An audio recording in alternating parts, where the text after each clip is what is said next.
Hello friends, बायोटॉपर्स में आपका स्वागत है। आज की इस वीडियो में हम डिस्कस करने वाले हैं फिजिक्स के very most important questions. Friends, इससे पहली वीडियो में हमने डिस्कस किए थे केमिस्ट्री के very most important questions.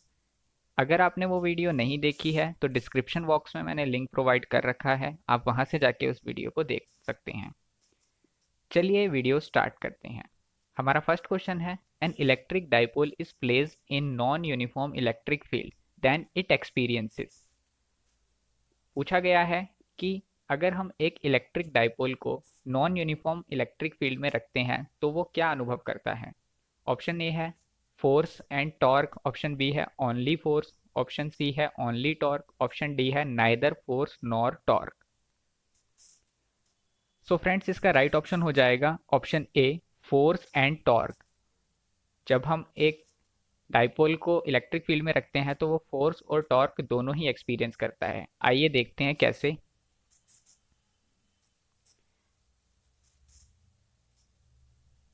Friends, इस फिगर में नॉन यूनिफॉर्म इलेक्ट्रिक फील्ड आपको दिख रही होगी। एक डाइपोल रखा है, आपको यहाँ पे दिख रहा होगा। पॉजिटिव चार्ज की वजह से जो फोर्स लग रहा है वो इलेक्ट्रिक फील्ड की डायरेक्शन में है, नेगेटिव चार्ज की वजह से जो फोर्स लगता है वो इलेक्ट्रिक फील्ड की डायरेक्शन के अपोजिट डायरेक्शन में लगता है। जहाँ पे इलेक्ट्रिक फील्ड लाइंस पास पास होती हैं वहाँ पे जो मैग्नीट्यूड होता है इलेक्ट्रिक फील्ड का वो ज़्यादा होता है। तो E2 जो है वो ज़्यादा हो जाएगा E1 से, जिसकी वजह से फोर्स जो है वो अनइक्वल लगेगा और नेट फोर्स यहाँ पे ज़ीरो नहीं आएगा।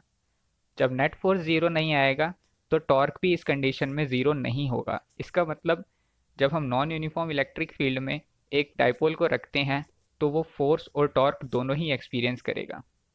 चलिए नेक्स्ट क्वेश्चन पे चलते हैं। A charge Q is enclosed in a sphere of radius r. If radius of sphere double, what effect on electric flux? पूछा गया है अगर एक स्पेयर में चार्ज Q इनक्लोज है, उसका रेडियस r है, अगर हम रेडियस को बढ़ा देंगे, डबल कर देंगे तो उसके इलेक्ट्रिक फ्लक्स पर क्या प्रभाव पड़ेगा। ऑप्शन ए है बिकम हाफ, ऑप्शन बी है रिमेन सेम, ऑप्शन सी है डबल, ऑप्शन डी है बिकम 4 टाइम्स। क्वेश्चन को ध्यान से पढ़ लीजिए फ्रेंड्स। सो फ्रेंड्स, इसका राइट ऑप्शन हो जाएगा ऑप्शन बी, रिमेन सेम। अगर हम रेडियस को डबल कर देंगे तो इलेक्ट्रिक फ्लक्स पर कोई प्रभाव नहीं पड़ेगा। आइए देखते हैं ऐसा क्यों। बिकॉज फ्रेंड, इलेक्ट्रिक फ्लक्स क्या होता है, electric flux number of field lines पे डिपेंड करता है। जितनी ज़्यादा नंबर ऑफ फील्ड लाइंस किसी क्रॉस सेक्शन एरिया को पास करेंगी उतना ही ज़्यादा इलेक्ट्रिक फ्लक्स होगा। इस फिगर में आपको दो स्फेयर दिखाई दे रहे हैं जिसका रेडियस R1 और R2 है। अगर R1 में चार्ज इंक्लोज है तो नंबर ऑफ फील्ड लाइंस जितनी निकल रही हैं R1 रेडियस वाले स्फेयर से उतनी ही number of field line R2 radius वाले स्फेयर से भी निकल रही हैं। इसलिए जो इलेक्ट्रिक फ्लक्स पे उस पर कोई प्रभाव नहीं पड़ेगा। नेक्स्ट क्वेश्चन देखते हैं। Two similar and equal charges are placed 3 meter apart experience a repulsive force of 1.6 Newton. The value of each charge will be। Option है आपके सामने। ऑप्शन ए है 2 माइक्रोकूलम, ऑप्शन बी है 4 माइक्रोकूलम, ऑप्शन सी है 40 microcoulomb, option D है 80 microcoulomb. सो friends, इसका right option हो जाएगा ऑप्शन सी, 40 माइक्रोकूलम। आइए देखते हैं कैसे।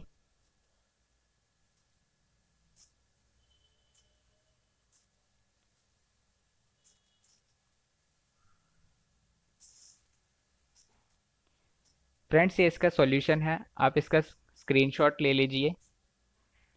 यहाँ पे दो सेम चार्जेस दिखाए गए हैं, हमें क्या करना है, कूलम्स लॉ लगाना है। उसके बाद यहाँ पे वैल्यूज पुट करनी है और आंसर निकाल लेना है। तो इसका राइट ऑप्शन क्या होगा, 40 माइक्रो कूलम। चलिए नेक्स्ट क्वेश्चन देखते हैं। The dipole moment of HCl molecule is 3.4 into 10 raised to power minus 30 centimeter. The distance between ions will be। Option A है 0, ऑप्शन बी है 2 सेंटीमीटर, ऑप्शन सी है 2 millimetre, option D है 2.12 into 10⁻⁻11 metre. सो friends, इसका right option हो जाएगा option D, 2.12 into 10⁻⁻11 metre. आइए देखते हैं इसका सॉल्यूशन।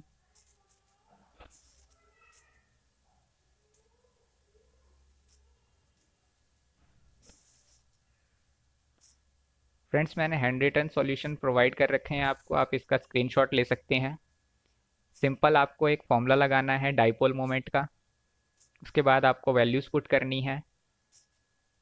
डाइपोल मोमेंट की वैल्यू दे रखी है, चार्ज की वैल्यू आपको पता होती है, आपको डिस्टेंस निकालना है ए, इसकी वैल्यू आ जाएगी 2.12 इंटू 10⁻⁻11 मीटर।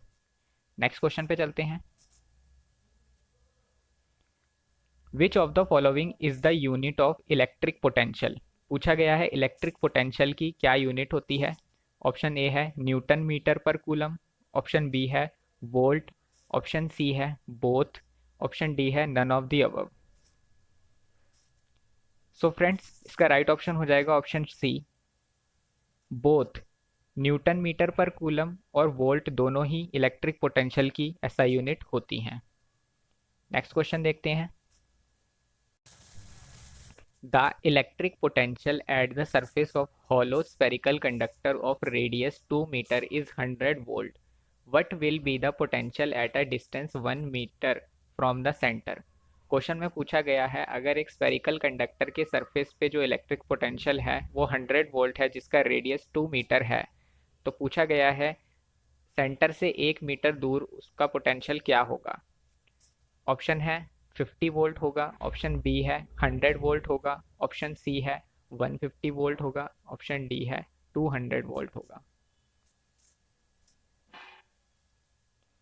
सो फ्रेंड्स, इसका राइट ऑप्शन हो जाएगा ऑप्शन बी, 100 वोल्ट होगा, बिकॉज सेंटर से पूछा गया है 1 मीटर पे और 1 मीटर रेडियस है स्फेयर का 2 मीटर, तो ये सेंटर से 1 मीटर पे पूछा गया है तो स्फेयर के अंदर पूछा जा रहा है। इनसाइड जो पोटेंशियल होता है वो सरफेस के बराबर होता है।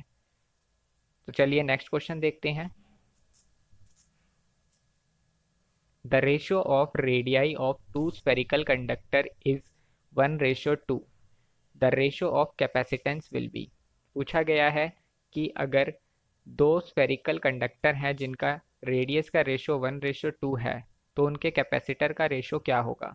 ऑप्शन ए है 1:1 होगा, ऑप्शन बी है 1:2 होगा, ऑप्शन सी है 2:1 होगा या ऑप्शन डी है 4:1 होगा।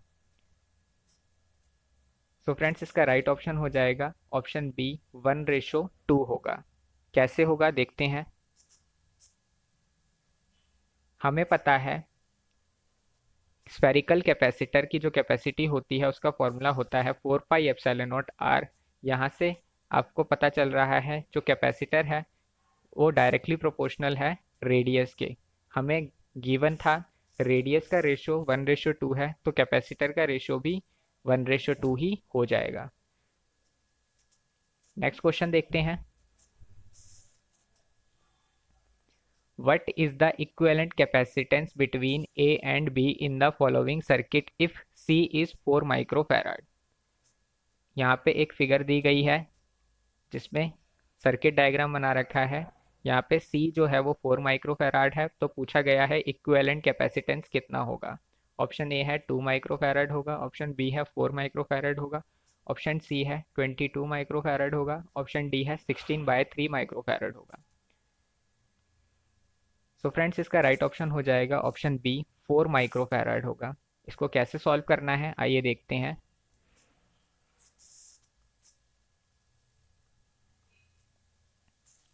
सिंपल सा आपको सीरीज और पैरेलल में जो रेजिस्टेंस का फॉर्मूला, सॉरी, सीरीज और पैरेलल में जो कैपेसिटेंस का फॉर्मूला होता है वो लगाना है। जब आप सॉल्व करोगे तो आपका नेट आंसर जो आएगा सी इक्विवेलेंट का वो 4 माइक्रोफैराड आ जाएगा। सॉल्यूशन मैंने प्रोवाइड कर दिया है, आप इसका स्क्रीनशॉट ले सकते हैं। नेक्स्ट क्वेश्चन देखते हैं।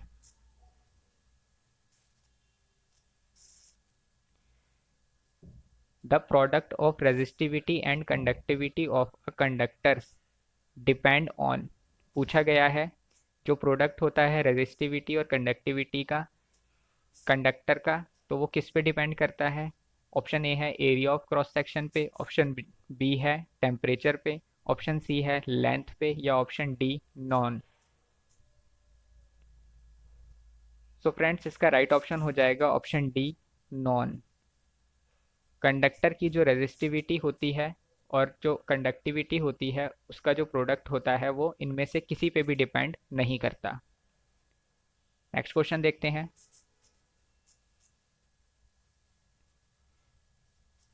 If same potential difference is applied across two resistance, more heat will be produced in। पूछा गया है सेम पोटेंशियल डिफरेंस अगर हम दो रेजिस्टेंस के अक्रॉस अप्लाई करते हैं तो ज़्यादा हीट किस में प्रोड्यूस होगी? ऑप्शन ए है हायर रेजिस्टेंस में, ऑप्शन बी है लोअर रेजिस्टेंस में, ऑप्शन सी है सेम इन बोथ, या ऑप्शन डी है कांट से। सो फ्रेंड्स, इसका राइट ऑप्शन हो जाएगा लोअर रेजिस्टेंस में। आइए देखते हैं कैसे। हीट का फॉर्मूला होता है H is equals to I square R T.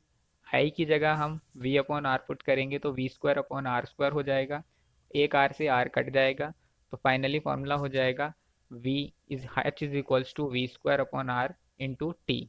यहाँ से आपको दिख रहा है हीट जो है वो इन्वर्सली प्रोपोर्शनल है रेजिस्टेंस के।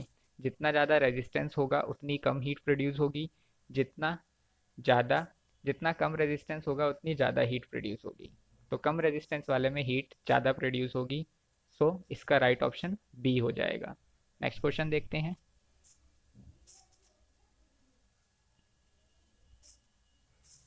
The energy of parallel plate capacitor of plate area A, the distance between the plate D and uniform electric field E is. So friends, option है epsilon not E square upon 2 AD, option B है epsilon not E square AD, option C है half epsilon not E square AD, option D है epsilon not E square 2 AD। Friends, ये question NEET 2021 में भी पूछा गया था और यहाँ पे भी ये पूछा गया है। तो फ्रेंड्स, इसका राइट ऑप्शन हो जाएगा option C half epsilon not E square AD। आइए देखते हैं कैसे।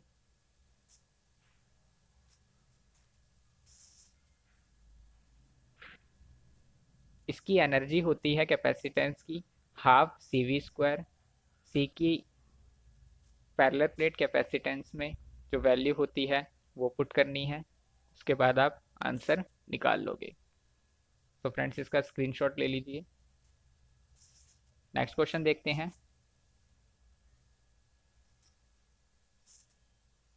The resistance of wire is 4 ohm when it stretch to double, new resistance will be. पूछा गया है किसी वायर का रेजिस्टेंस 4 ohm है, अगर हमने उसकी वायर की लेंथ डबल कर दी तो न्यू रेजिस्टेंस क्या होगा? ऑप्शन ए है 4 ohm होगा, ऑप्शन बी है 8 ohm होगा, ऑप्शन सी है 16 ohm होगा, या ऑप्शन डी 24 ohm होगा। सो फ्रेंड्स, इसका राइट ऑप्शन हो जाएगा ऑप्शन सी 16 ohm होगा। आइए देखते हैं कैसे। ऐसे क्वेश्चंस में फ्रेंड्स आपको क्या करना पड़ता है, रेशियो लेना पड़ता है। जो गिवन है उसको R1 मान लो, जो निकालना है उसको R2 मान लो, रेशियो करके सॉल्व करोगे जो तो पाओगे आपका आंसर 16 ओम आ जाएगा। नेक्स्ट क्वेश्चन देखते हैं। Temperature coefficient of resistance of wire of potentiometer should be. तो ऑप्शन ए है हाई होता है, ऑप्शन बी है लो होता है, ऑप्शन सी है नेग्लिजिबल होता है, या ऑप्शन डी है इनफाइनाइट होता है। तो फ्रेंड्स, इसका राइट ऑप्शन हो जाएगा ऑप्शन सी नेग्लिजिबल होता है। फ्रेंड्स, यहाँ पे आपसे ये भी क्वेश्चन पूछा जा सकता था कि temperature coefficient of resistance of wire conductor के केस में क्या होता है और इंसुलेटर और सेमीकंडक्टर के केस में क्या होता है। तो फ्रेंड्स, कंडक्टर के केस में इसकी वैल्यू स्मॉल पॉजिटिव होती है और इंसुलेटर और सेमीकंडक्टर में इसकी वैल्यू नेगेटिव होती है। तो ये क्वेश्चंस भी आ सकते हैं, ये इंपॉर्टेंट क्वेश्चन है। चलिए नेक्स्ट क्वेश्चन देखते हैं। In the following figure, a meter bridge is in balance condition. What is the value of unknown resistance? पूछा गया है मीटर ब्रिज जो है वो बैलेंस कंडीशन में है, तो अननोन रेजिस्टेंस आर की वैल्यू फाइंड आउट करनी है, क्या होगी।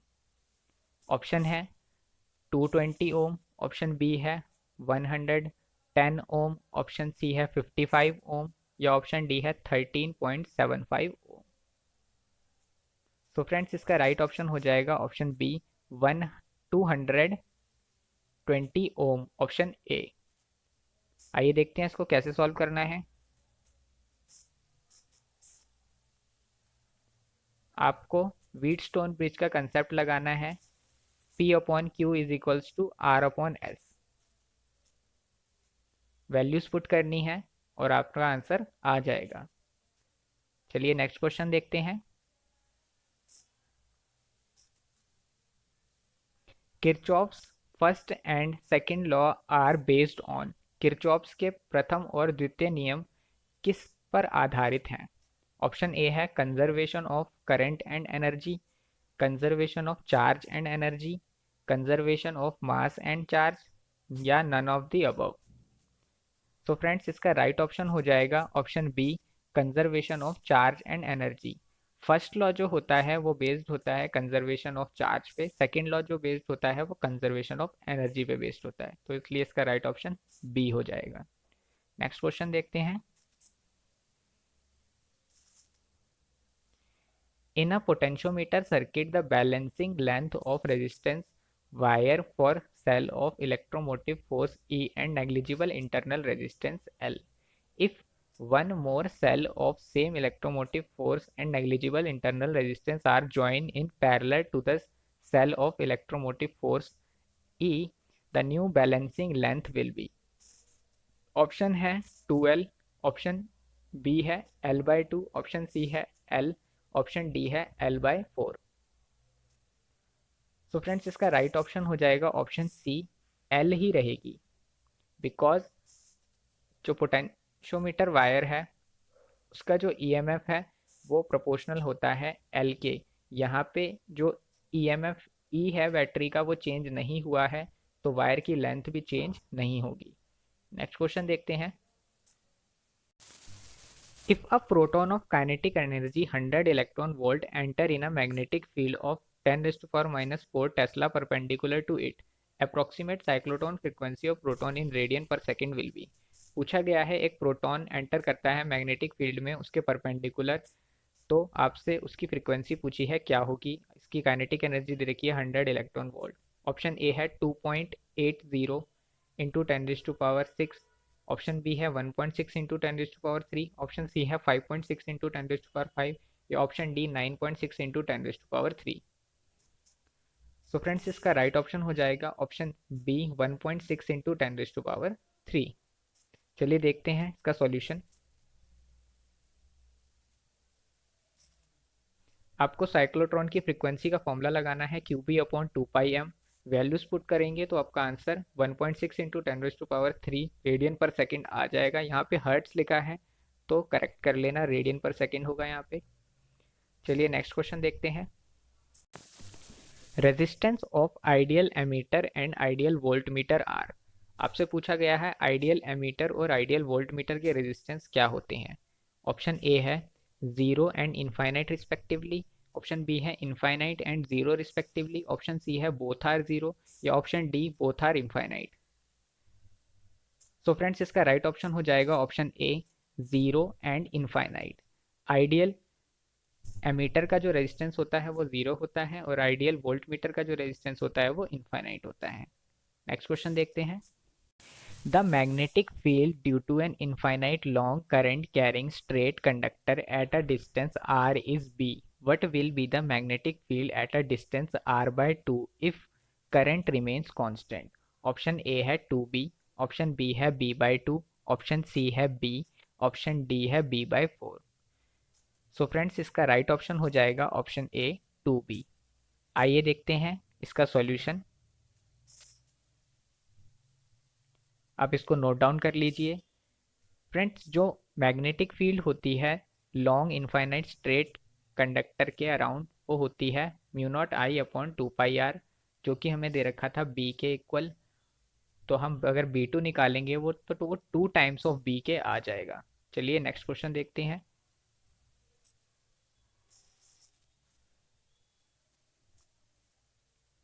Magnetic material have a small and negative magnetic susceptibility are called. Option A है फेरोमैग्नेटिक मटेरियल, ऑप्शन बी है पैरामैग्नेटिक मटेरियल, ऑप्शन सी है डायामैग्नेटिक मटेरियल, ऑप्शन डी है all of the above. पूछा गया है मैग्नेटिक मटेरियल की जो magnetic susceptibility होती है वो नेगेटिव होती है किसके केस में?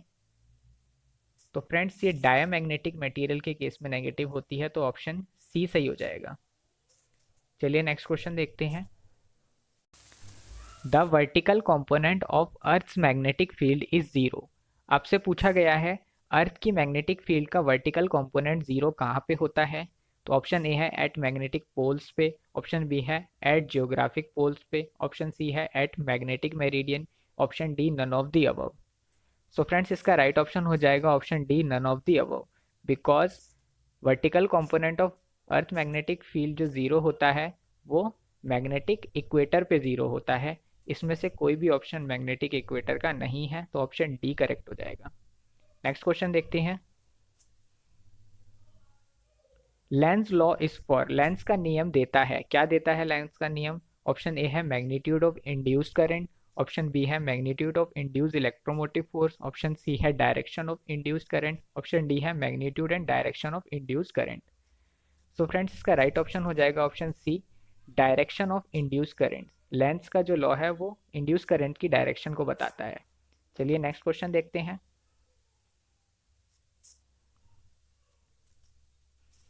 If the current change with a uniform speed of 1 ampere in 0.1 second in a coil of self-inductance 2 into 10 raised to power minus 3 Henry, the induced electromotive force will be।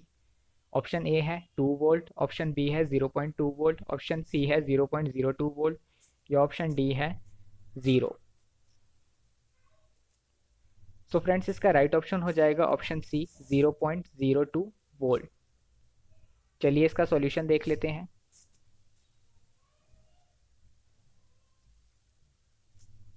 Electromotive force का जो formula होता है EMF is equals to minus L D I upon D T. आपको values put करनी है, आपका answer आ जाएगा।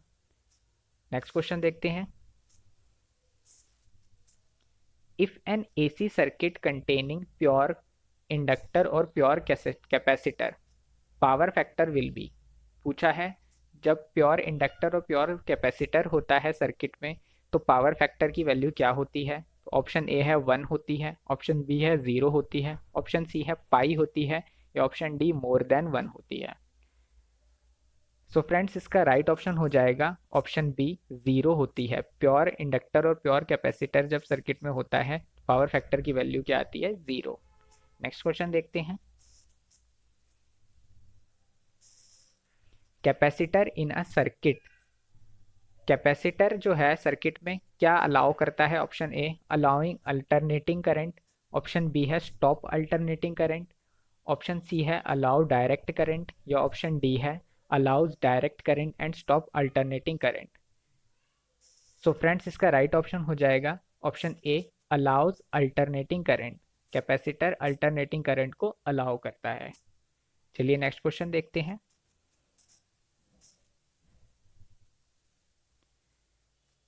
If phase of current is ahead of phase of voltage by pi by 6 AC circuit contain।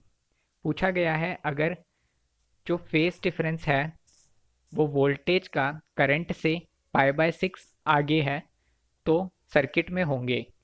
Option A है R and C, option B है R and L, option C है L and C, option D है only L. So friends इसका right option हो जाएगा option A R and C, because in capacitive circuit जो current होता है वो लीड्स करता है वोल्टेज से बाय 90 डिग्री। सो फ्रेंड्स इसमें यही पूछा था, तो ऑप्शन ए करेक्ट हो जाएगा। नेक्स्ट क्वेश्चन देखते हैं।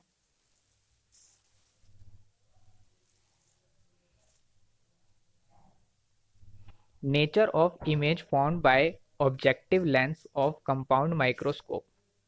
ऑप्शन ए है virtual and enlarge, option B है virtual and diminished, option C है रियल एंड पॉइंट इमेज, या option D real and enlarge. तो आपसे पूछा गया है कंपाउंड माइक्रोस्कोप में जो ऑब्जेक्टिव लेंस में जो इमेज बनती है उसका नेचर पूछा गया है, तो कैसी बनती है। तो इसका राइट ऑप्शन हो जाएगा ऑप्शन डी, रियल बनती है और एनलार्ज बनती है।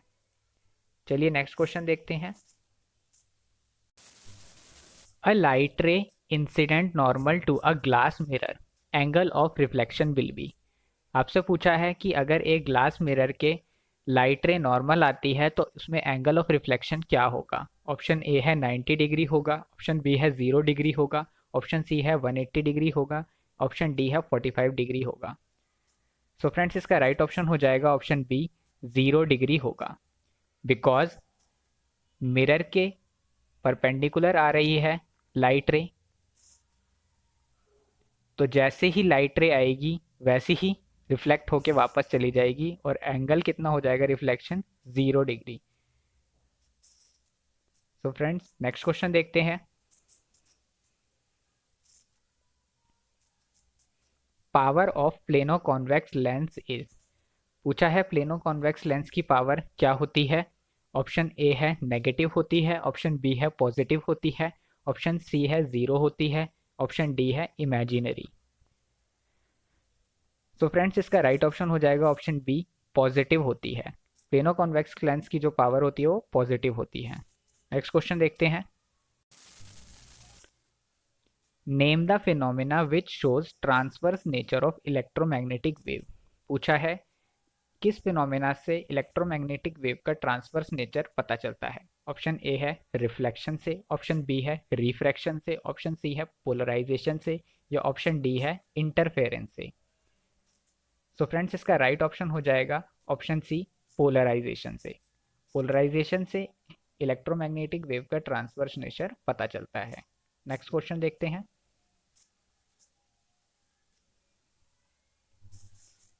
The ratio of slits in Young's double slit experiment are in ratio of 4:9. The ratio of intensity of maxima to minima is, पूछा गया है अगर यंग्स डबल स्लिट एक्सपेरिमेंट में जो स्लिट का ये रेशो है वो 4:9 है तो उनकी इंटेंसिटी मैक्सिमम और मिनिमम का जो रेशो होगा वो क्या होगा। ऑप्शन ए है 169:25, ऑप्शन बी है 81:16, ऑप्शन सी है 25:1, या ऑप्शन डी 196:25। सो फ्रेंड्स इसका राइट ऑप्शन हो जाएगा ऑप्शन ए, 169:25। आइए इसका सॉल्यूशन देखते हैं। आप नोट कर लीजिए इसको। इंटेंसिटी जो होती है वो प्रोपोर्शनल होती है ए के स्क्वायर के, तो I max upon I minimum का जो फॉर्मूला हो जाएगा वो हो जाएगा ये, जिससे आंसर आ जाएगा 169/25। नेक्स्ट क्वेश्चन देखते हैं। Need for modulation is, modulation की आवश्यकता के मूल कारण है। ऑप्शन ए है height of antenna, option B है effective power radiation by antenna, option C है mixing up of signal from different transmitters, option D है all of the above. So friends इसका राइट ऑप्शन हो जाएगा option D, all of the above. ये सभी modulation के कारण हैं। नेक्स्ट क्वेश्चन देखते हैं। फ्रेंड्स ये इस वीडियो का लास्ट क्वेश्चन है, आइए देखते हैं। NPN transistor is working as an amplifier due to, option है, ऑप्शन ए है holes move from emitter to base, option B है holes move from base to emitter, option C है electron move from emitter to base, option D है electron move from base to collector. So friends इसका right option हो जाएगा option C, electron move from emitter to base. आज की इस video में इतना ही। अगर आपको किसी भी क्वेश्चन में डाउट है तो आप कमेंट सेक्शन में कमेंट कर सकते हैं, और वीडियो अच्छी लगी हो तो वीडियो को लाइक करें, चैनल को सब्सक्राइब करें। मिलते हैं किसी नेक्स्ट वीडियो में, तब तक के लिए गुड बाय।